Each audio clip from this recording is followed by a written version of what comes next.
नमस्कार, आपका स्वागत है तीर तर्कस चैनल में। एक बार फिर से हाजिर हूं आपकी अदालत में। सबसे पहले बधाई हो, युद्ध विराम घोषित हो गया है।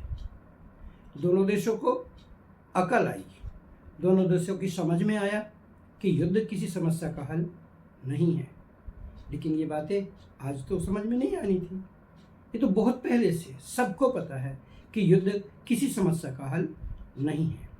लेकिन फिर सवाल उठता है कि जब सबको ये मालूम है कि युद्ध किसी समस्या का हल है ही नहीं, तो फिर युद्ध होता ही क्यों है?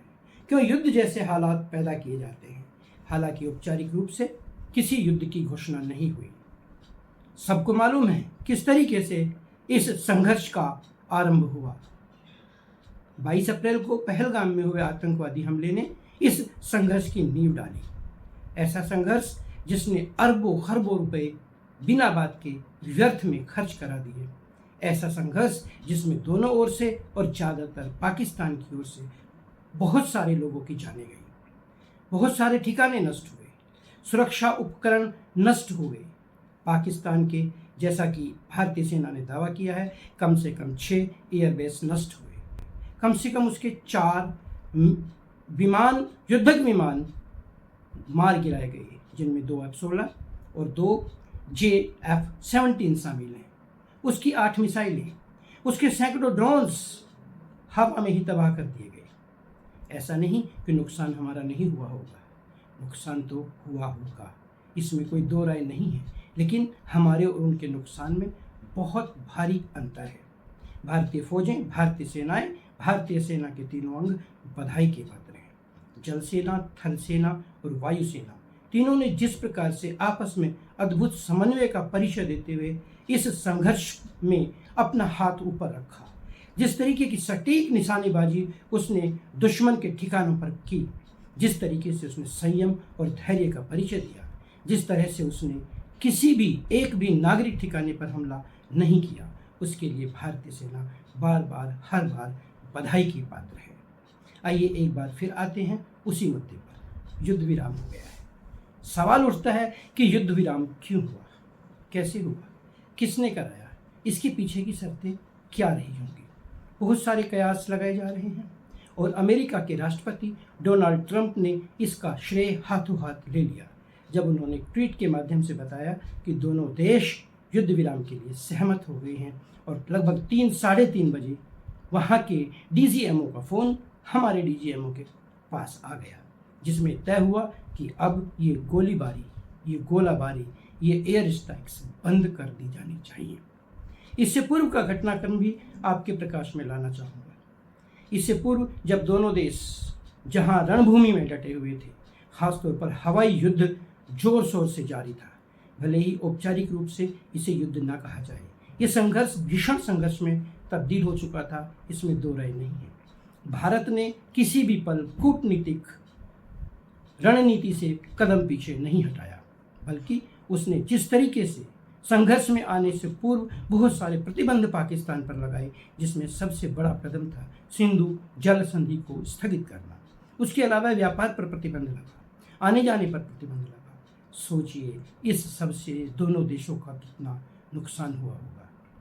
आइए इससे आगे चलते हैं। संघर्ष शुरू हो गया और मुख्य रूप से 8 मई को रात को जिस तरीके से पाकिस्तान ने अचानक ही देश के सैन्य ठिकानों पर, नागरिक ठिकानों पर हमला करना शुरू कर दिया, वो एक चिंता का सबब बनकर के सामने आया।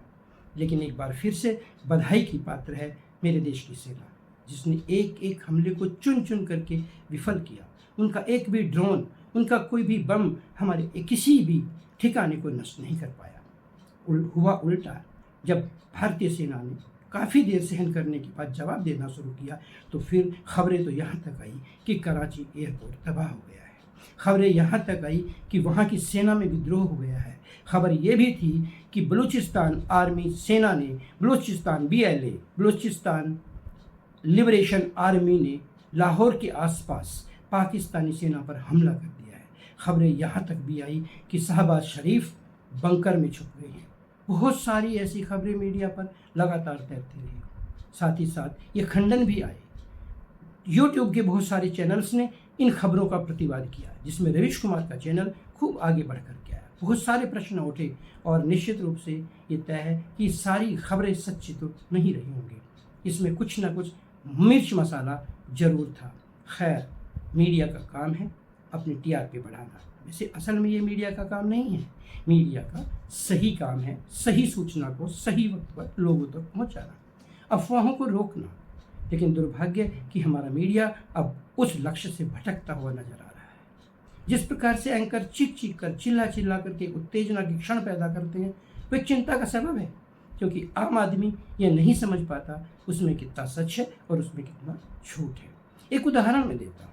आज ही IMF से यानी अंतर्राष्ट्रीय मुद्रा कोष से पाकिस्तान को $3.2 बिलियन का ऋण सैंक्शन हुआ है। और उधर ऋण सैंक्शन हुआ, इधर कांग्रेस से जयराम रमेश का ट्वीट आ गया, मोदी डर गए। भारत ने विरोध क्यों नहीं किया? सीधी सी बात है, इसका प्रभाव आम व्यक्ति पर पड़ता है। एक इमेज बिगाड़ने की बात होती है। वैसे तो कहा ही जाता है कि ऐसे क्षण में विपक्ष को भी शांत रहना चाहिए, और अधिकांश विपक्ष शांत रहा भी, लेकिन कांग्रेस की बेचैनी समझी जा सकती है। समझा जा सकता है कि जब आप विपक्ष होते हैं आपको जनता में अपनी साख बढ़ानी होती है।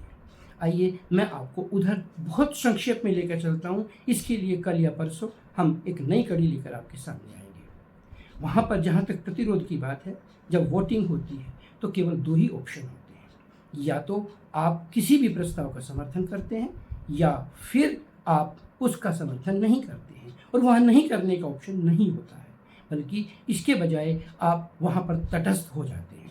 और अंतर्राष्ट्रीय मुद्रा कोष में तटस्थ होने को ही एक बहुत बड़ा विरोध माना जाता है। तो भारत ने विरोध किया, विरोध जायज़ था, और उसके बाद वो तटस्थ हो गया, और लोन जैसे कि पहले ही उम्मीद थी वहाँ पर पारित होना था, वो पारित हो गया। इस मुद्दे पर कल या परसों एक बार फिर कह रहा हूँ, मैं आपके लिए एक कड़ी लेकर विशेष रूप से आऊँगा कि वहाँ पर हमारी स्थिति क्या है। एक बार फिर से आते हैं, युद्ध विराम हो गया, और युद्ध विराम क्यों हुआ इसके अंदरूनी कारण बहुत बाद में सामने आएंगे।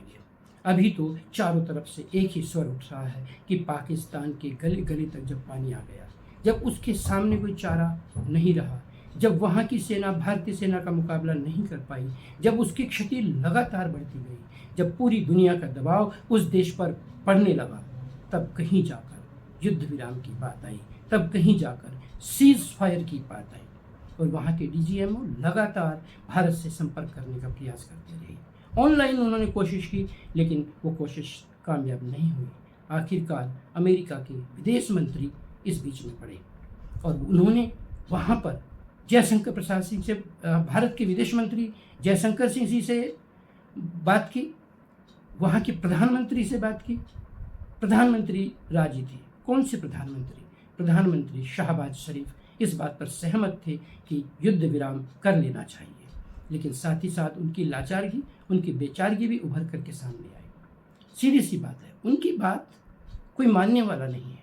पाकिस्तान में सेना का वर्चस्व इतना ज़्यादा है कि वहाँ की चुनी हुई सरकार सेना के आगे कहीं नहीं टिक पाती है। इतिहास में जाएंगे तो बहुत सारी बातें सामने आएगी, कैसे यहिया खान सत्ता में आते हैं, कैसे अयूब खान सत्ता में आते हैं, कैसे जनरल जियाउल हक की चुनी हुई सरकार का तख्ता पलट करके वहाँ के प्रधानमंत्री को फांसी के तख्ते तक पहुँचा देते हैं, कैसे नवाज शरीफ की सरकार का तख्ता पलट वहाँ के जनरल परवेज मुशर्रफ कर देते हैं। ये वहाँ के इतिहास का एक अंग है। यहाँ पर भी जनरल आसिम मुनीर बड़े ताकतवर हैं, और वो जानते थे कि यदि इस प्रकार से युद्ध विराम हुआ तो उनकी बहुत किरकिरी होगी। आखिरकार वहाँ के अमेरिका के विदेश मंत्री, भारत के विदेश मंत्री, अमेरिका के विदेश मंत्री ने खास तौर पर जनरल मुनीर और आसिम मलिक से फ़ोन पर बात की, और दोनों इस बात के लिए सहमत हो गए कि युद्ध विराम से उन्हें कोई आपत्ति नहीं है। वस्तु स्थिति असल में ये नहीं है। असली स्थिति है कि उन दोनों के पास भी कोई चारा नहीं था, केवल उन्हें यह शो करना था, यह प्रदर्शित करना था कि पाकिस्तान में पत्ता भी उनकी इजाज़त के बगैर नहीं हिल सकता है, और ये सिद्ध करने में वो कामयाब हुए। तो क्या मान लें कि आसिम मुनीर वहाँ पर और ताकतवर होकर उभरेंगे? क्या मान लें कि एक बार फिर से पाकिस्तान में तख्ता पलट हो सकता है? बहुत सारी संभावनाएं हैं, और इन संभावनाओं में उत्तर जब हाँ में आता है तो उसका प्रतिशत कहीं बहुत जाता है। और इसलिए अभी से शहबाज शरीफ सरकार को बहुत सतर्क होकर के पाकिस्तान को चलाना पड़ेगा। एक बार फिर से सारे चैनल्स बता रहे हैं कि भारत ने ये युद्ध विराम सब कुछ अपनी शर्तों के आधार पर कराया है। निश्चित रूप से कराया होगा, मानते हैं, क्योंकि हमारा पलड़ा बहुत भारी था। लेकिन पलड़ा तो हमारा 1971 में भी भारी था। शिमला समझौता हुआ तो उसके बाद हमारे हाथ क्या लगा? कुछ भी हाथ नहीं आया। हमने जीता हुआ क्षेत्र भी वापस कर दिया। बंदी बनाए गए 93,000 सैनिकों को भी हमें वापस पाकिस्तान को सौंपना पड़ा। हमें कुछ नहीं मिला, केवल दर्द मिला, खर्चा मिला, क्षति मिली। तो मैं इस चैनल के माध्यम से, चैनल तीर तर्कस के माध्यम से सजग करना चाहूँगा अपनी वर्तमान मोदी सरकार को। आपके तीर में बहुत ताकत है, आपके तर्कश में बहुत सारे अस्त्र शस्त्र हैं, आपका हाथ इस वक्त बहुत ऊपर है। वो हर तरीके का दबाव आप पर डलवाएंगे, खुद डालेंगे, अनूने विनय की नीति अपनाएंगे, चालाक लोमड़ी की तरह वो बहुत सारे बहाने बनाएंगे, रोएंगे।